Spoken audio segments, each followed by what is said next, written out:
நீ இந்த சாதியில பிறந்திருக்கிற, உனக்கெல்லாம் படிக்கிறதுக்கெல்லாம் தகுதி இல்லை, நீ எல்லாம் எதுக்கு ஸ்கூலுக்கு வர அப்படி இப்படின்ட்டு அவர் வாழ்ற சமூகமே அவரை தடுத்துச்சு. அதையும் மீறி அந்த மாணவர் பள்ளிக்கூடம் போனா சக மாணவர்களுடன் சரிசமா உட்கார்ந்து படிக்க அவருக்கு அனுமதி இல்லை. ஆனா ஒரே ஒரு சக்தி மட்டும்தான், நீ படி, எத்தனை தடைகள் வந்தாலும் படி, தொடர்ந்து படி அப்படின்னு சொல்லிக்கிட்டே இருந்தது. அதுதான் அந்த மாணவருக்குள்ள இருந்த அந்த வைராக்கியம். இன்னைக்கு ரிலீஸ் பண்ற இந்த புக்ல எல்லோருக்குமான தலைவர் அம்பேத்கர் அப்படின்ற அந்த புக்ல ஒரு 100க்கும் மேற்பட்ட கட்டுரைகள், நேர்காணல்கள் எல்லாமே இருக்குது.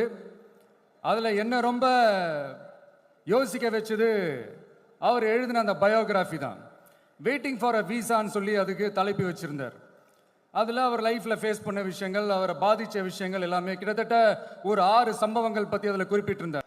உங்கள் ஃபேவரட்டான ஹாலிடே டெஸ்டினேஷன் எதுன்னு கேட்டிங்கன்னா நியூயார்க் சிட்டின்னு சொல்லுவாங்க. ஏன்னா அங்கே போய் ஒரு 2-3 நாள் தங்கிட்டு வர்றதே அது ஒரு பெரிய ஸ்டேட்டஸ் ஆகவும் ஒரு பெரிய அச்சீவ்மெண்ட் ஆகவும் நினைப்பாங்க. ஆனால் 100 வருஷத்துக்கு முன்னாடியே நியூயார்க்லாம் போய் அங்கே உலக புகழ் பெற்ற கொலம்பியா யூனிவர்சிட்டியிலலாம் போய் படித்து டாக்டர் பட்டம் வாங்கி சாதித்த ஒரு அசாத்திய மாணவர் ஒருத்தர் இருந்தார். அது கூட பெருசு இல்லை, அவர் எந்த சூழ்நிலையில் அங்கே போய் படித்து சாதிச்சாருன்றதான் மிகப்பெரிய விஷயம். அன்னைக்கு அந்த மாணவரை, நீ இந்த சாதியில் பிறந்திருக்கிற, உனக்கெல்லாம் படிக்கிறதுக்கெல்லாம் தகுதி இல்லை, நீ எல்லாம் எதுக்கு ஸ்கூலுக்கு வர அப்படி இப்படின்ட்டு அவர் வாழ்ற சமூகமே அவரை தடுத்துச்சு.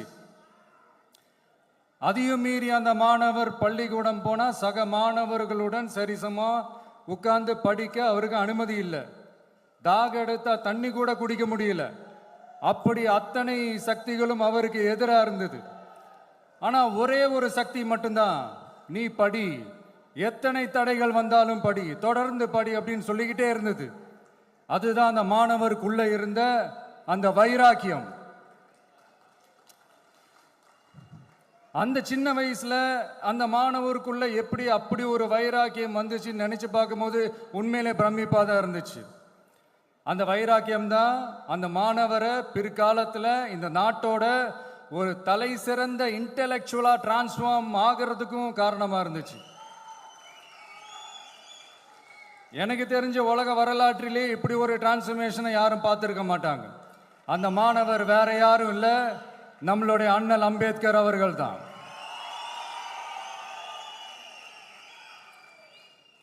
வன்மத்தை மட்டுமே தனக்கு காட்டி இந்த சமூகத்திற்கு அவர் திருப்பி என்ன செஞ்சாரு அப்படின்னு அதை படிச்சு பார்க்கும்போது உண்மையிலே மெய்சில் இருக்க வச்சுது.